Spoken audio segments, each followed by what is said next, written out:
Hi, glad you could join us. I'm Annette Scherman. This is Community. I sort of pride myself, after so many years of hosting Community, I pride myself with the knowledge that I really know this community. But every once in a while, I'm really surprised. I'm surprised by the existence of an organization. In this particular instance, that is the situation. I'm surprised by an organization by the name of 16 Hands, Hands. Now, I happen to be a horse lover. I've loved horses ever since I can remember. So I was familiar with the fact that the way you measure the size of a horse is by the number of hands. I think that's where the title came from. But the subject of today's show is really fascinating as far as I'm concerned. We're going to be talking about a sanctuary relatively in our community, awfully close actually. It's called 16 Hands, and it is a horse sanctuary. But I've got two people here today, my two guests, who are far more qualified to tell you about the existence of that wonderful, wonderful sanctuary, what they do, why they do it, and how they do it. Let me introduce my guests for today. Let's start with Robin Kane, and that's a good place to start because Robin is the founder of 16 Hands. We'll find out more about Robin and about her founding actually, 16 Hands. And then we have Diane Stengel. Now, Diane is a volunteer. Now, that word volunteer in our community is very special because we couldn't exist as a community if we didn't have those marvelous, numerous volunteers, whether it's Sarasota Memorial Hospital, whether it's one of thousands of organizations that depend on this organization, this television program. We depend on our volunteers. So that being a volunteer, Diane is very special and very needed and very hardworking and very loving to the people and the residents in quotes, because the rest of the residents are not human beings, they're horses. The horses see her and they smile. And they know they're going to be treated to something, whether it's a rub down, or whether it's special food, or whether it's just a conversation that she started yesterday with them that she knows that they remember. I think she's right. My two guests are special. Why? Because they work very hard to see to the happiness and the care and feeding of lots of different horses. We'll find out. Okay. Let's start, Robin, and I think we're going to ask each of you pretty much the same question, so kind of think about that. Robin Kane, tell me about your background before we get to 16 Hands. What did you do? For most of my adult life, I worked at Sarasota Jungle Gardens as the... I need you to talk louder because... I worked at Sarasota Jungle Gardens as the animal department manager, so I was in charge of well over 200 animals and a staff of 10 to 12 people. Okay, how long was that? 21 years, and I left there in 2008. The idea for 16 Hands, how did that occur? Was it to you, was it somebody else involved, or how did it happen? Actually, when I first thought of starting the sanctuary, there were 8 people involved, and eight people. My sister and I were trying to come up with a name, and she held up her hands and said, how about 16 hands? Because there were 16 hands involved in it. And but it also, the measurement. way horses are measured, isn't yeah, it? exactly. So it was perfect. And it was way better than... I think it is a perfect name because it's very... you wonder, if you're not familiar with that phrase, where it's from and what it applies to, what it signifies. And then those of us who are a little more familiar with horses and certain expressions know exactly that we're talking about horses in one way or another. Yeah. Okay. So this was about what, 10 years ago? Yes, ma'am. Okay. Annette. Annette. Makes me feel much younger being called by my first name than called ma'am, but that's okay. Anyway, okay, the thought and the group of people got together and they said, let's start a place, a sanctuary. And what happened?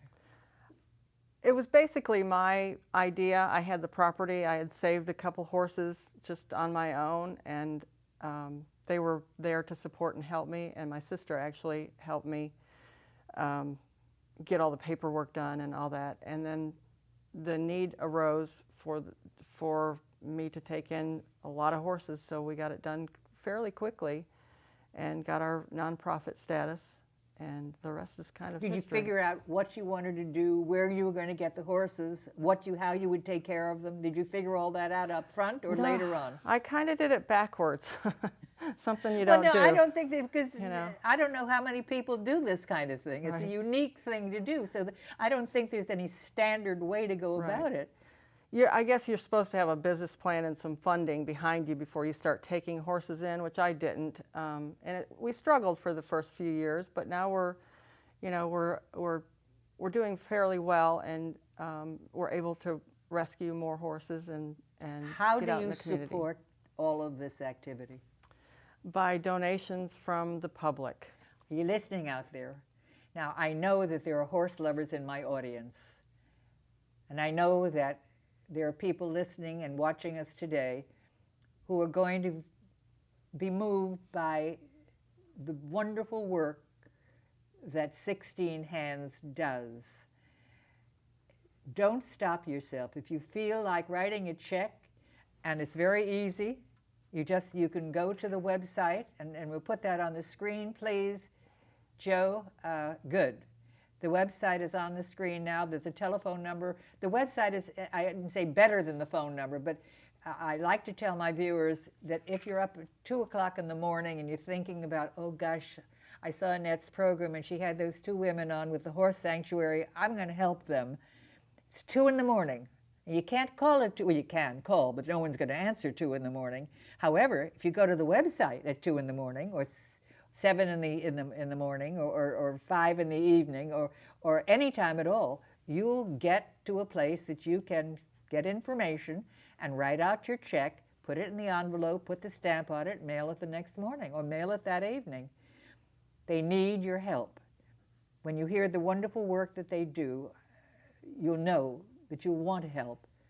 Okay, let's talk about what happens there. But before we do that, let's bounce over to Diane.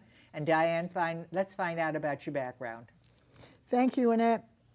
The majority of my life was involved in Amsterdam, New York. You may have known. I'm going to need you both to speak louder because they're not going to hear you at home. I'm from Amsterdam, New York. Oh, yeah, okay. And you may know that used to be the Mohawk carpet mill capital of the world. And at one time it was a large city, but since then it has gone downhill. So the only solid business that was left in Amsterdam was the telephone company. So I applied for a job as an information operator. And in the early 40s and 50s and 60s, information meant that if you wanted to know something regarding anything, you would call the information operator. So before technology and digitalization took over the phone company and telephone work, we used to answer questions, especially around the holidays. How do you stuff a turkey? What phone number is the nearest florist? So there was so much information that the telephone operators had. So when the computers came in, then it was much more stressful answering the calls. They wanted so you made a connection. We made a connection to information and the digital world, and that's how I began. But while I worked for the phone company, I was asked to be a union representative for Communication Workers of America as a steward, a shop steward, and I gladly took on the responsibility of informing and educating our workforce on the contractual obligations of the company and workplace policies that the employees must adhere to. So I did that for over 30 years. And then Yeah, well, each of you have had a really interesting background and substantial background. In other words, you both reached a point in your careers that was admirable. Yeah. And at that point, it seems that somehow or other you were captured and captivated by the idea and your love of horses. Yeah. Now, I know when I was a kid, 17, 16, 15 even, I and 2 or 3 friends of mine would save up our money to hire a horse to ride on the weekend. And it was very expensive. To us, it was very expensive, but we loved it. Mm-hmm. And I got to know it was one particular horse, and that was the one they let me ride. And we just adored the horses because they were sweet animals, and they just, it was a wonderful experience. And then as after I married, my husband asked me at one point, what would you like to do over the summer? I said, I'd like to go to a dude ranch. And we did. And more horses in my life. So I am a horse lover. And I understand where you're coming from. The starting of 16 Hands, what year were you started in? We were started in 2007. Okay, and what happens there? People can go and visit, and can they see the animals? Can they ride the animals? No riding. No riding. Basically, we rescue horses that have been abused, abandoned, neglected, or have emotional or physical problems. So what we do is we give them a true sanctuary where they live in a herd with other horses, and they live there for the rest of their lives with us, so we don't adopt them out. We do limited riding, but just coming and showing up, we don't do, a lot of associating, though. Yeah. Oh, yeah. A lot of associating. Talking. You can come visit, give the horses carrots or apples or whatever. But as far as riding, you have to be a long-term volunteer that's really dedicated and learn our program and learn horsemanship to be able to get to that level. Because okay, I think that many people listening and watching now are going to want to visit. Now, it is not immediately like 5 minutes away. It's about an hour away. However, if you make a day trip out of it, which is what the most practical thing to do would be, and bring some friends or members of your family, you can go up and visit. You have it on the screen now, 712 Roy Moore Road, and that's in Ona. She just moved her mouth. She didn't want to speak it out loud, have people know how dumb I was. No, I'm not dumb. I didn't know it was Anna or Ona. Ona. Ona. Is it Ona? Yes, ma'am. Ona, okay. O-N-A. That's the little town that you're in, Florida, 33865. It was on your screen a moment ago. And I understand, Robin said it's about a little better than an hour away. So what we're going to do is we're going to put together a group, because already we've got about 4 or 5 people in the building, this building that our studios are in, who want to go and visit with those horses. And they've got a little fellow there by the name of Mr. Peanuts. Now tell about Mr. Peanuts, Robin. Well, actually, Mr. Peanut is a little oversized miniature He's on horse. the screen while you're talking. And he's a pony. Yes. Well, he's a miniature. What is a pony? A pony is a breed of a horse. It's just a small breed of horse. And then a miniature horse is a horse that's been bred down to a miniature size as like an actual horse. To diminish the size. Correct. Okay, so Mr. Peanuts was born at 16 Hands? No, he was semi-rescued. He was going to be put on Craigslist because the people that owned him didn't want him anymore. And we all know what happens to animals that are just given away. So I ended up getting him, and he was in a foster home until about a year ago, and now he's back at the sanctuary. Just one of the adorable things that they have. Do your horses mate?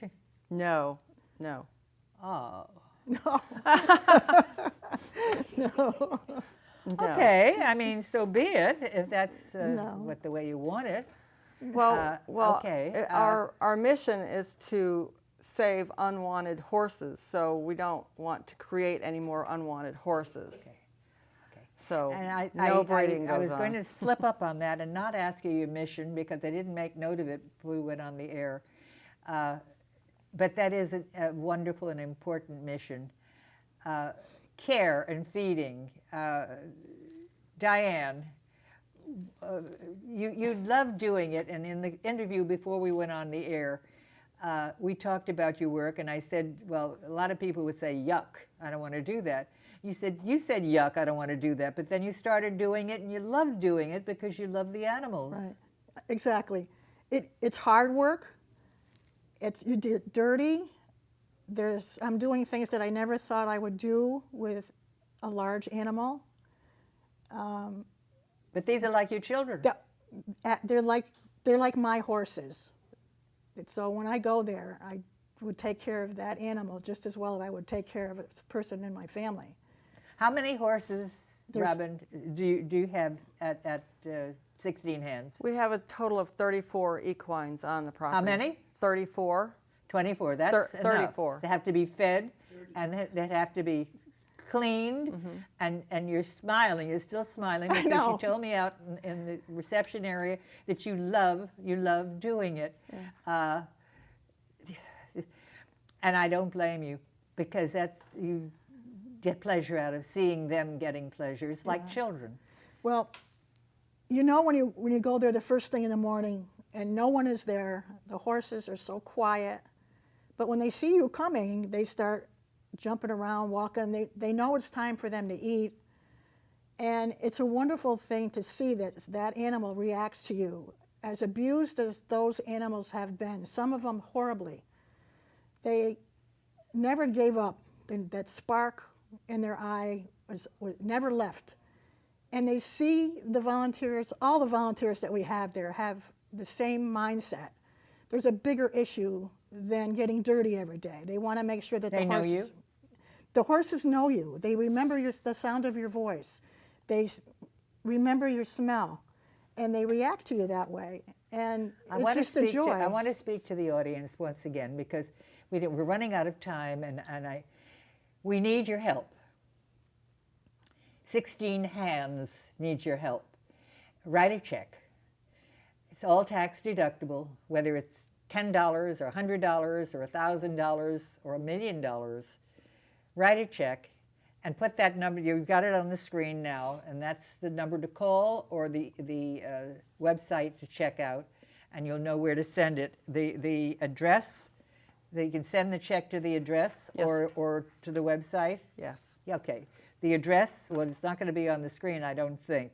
It's 712 Roy Moore, R-O-Y. The last name is M-O-O-R-E. Oh, you do have it.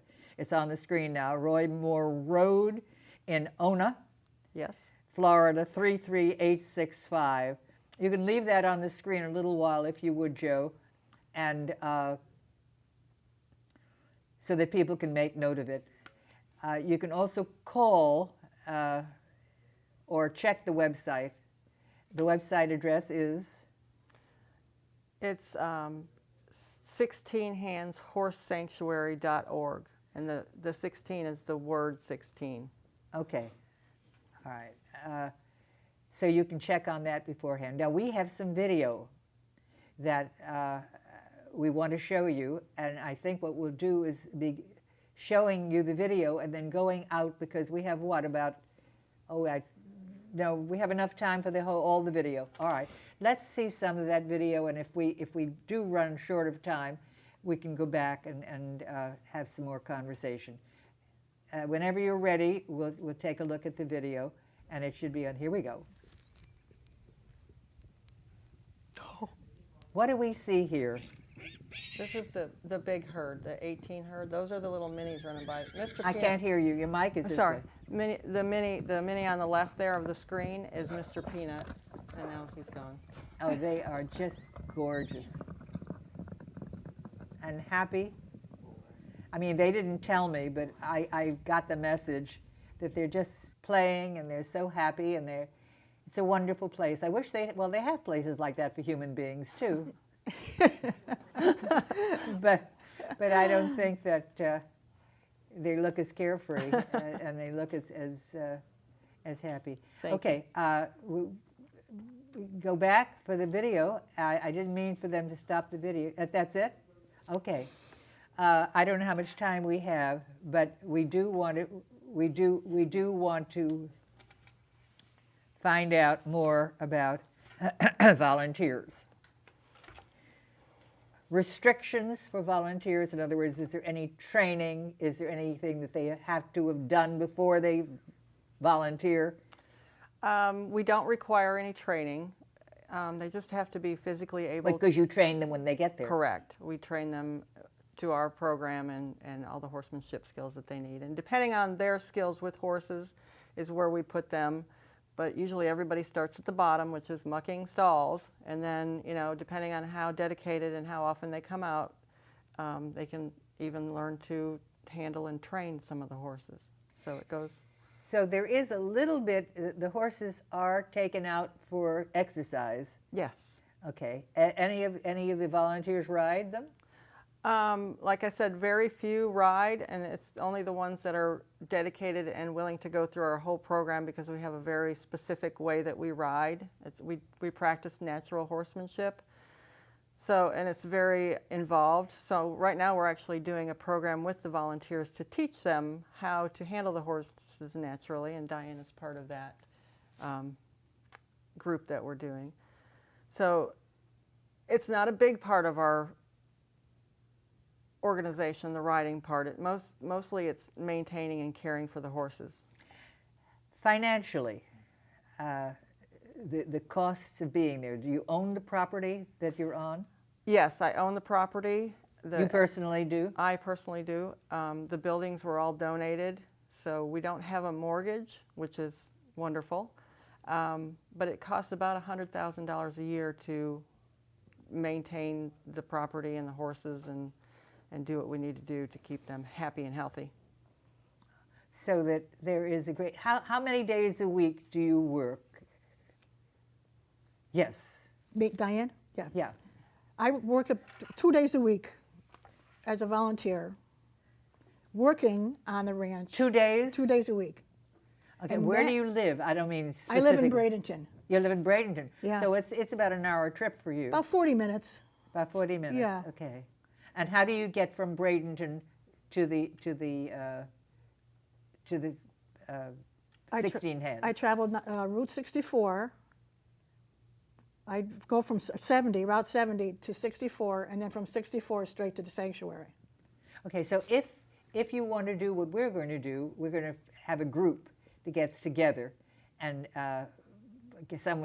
whoever has the biggest car will do the driving, and we're going to go up and visit and see little Mr. Peanuts and find out how he's doing and say hi to the other horses and pet them. Mm-hmm. They tolerate that well? Well, sure. Yeah, most of them do. Yeah, because they're used to people taking care of them and petting them and talking with them. That's so wonderful. Yeah. It really is wonderful. What you're doing, an incredible thing, and I think the thank yous that you get, you have to interpret, of course, but I think you get a lot of thank yous from people like Diane. Absolutely. And people like me who are horse lovers and like to see them well cared for and like to see them happy because they are gentle, sweet animals. And if you've ever been a horse lover or if you are one, you know what I'm talking about. So come up and visit. Go up and visit and say hi to Robin, and Diane is probably there. Mm-hmm. And when she cleans up, she'll come over and shake your hand. I mean, she's immaculately clean now, and no unfortunate odors, just and all that washes off. You should have And, seen me yesterday. What, dear? You should have seen me yesterday. I'm sure.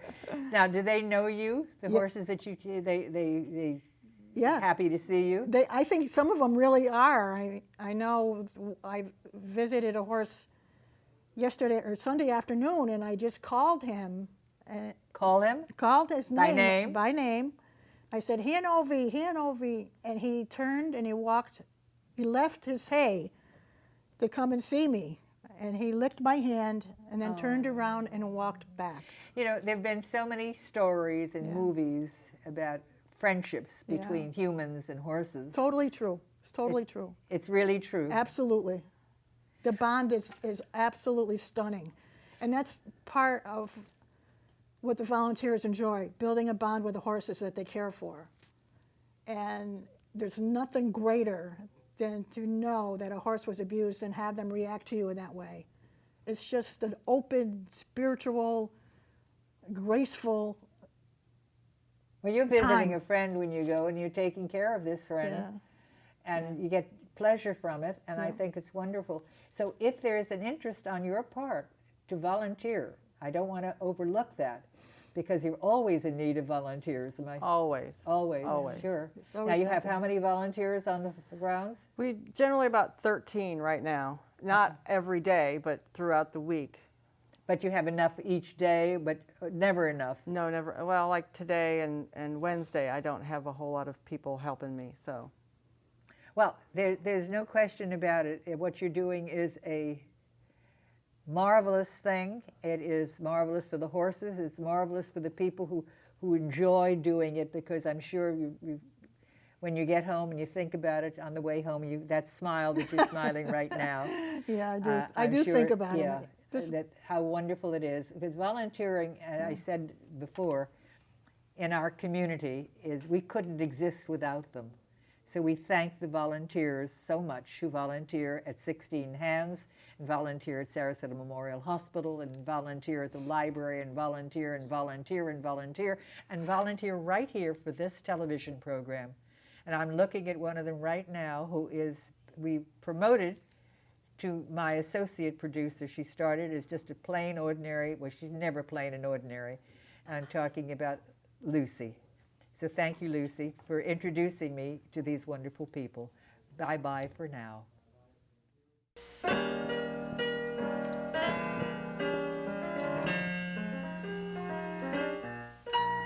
The time really flew. We bid you adieu from community.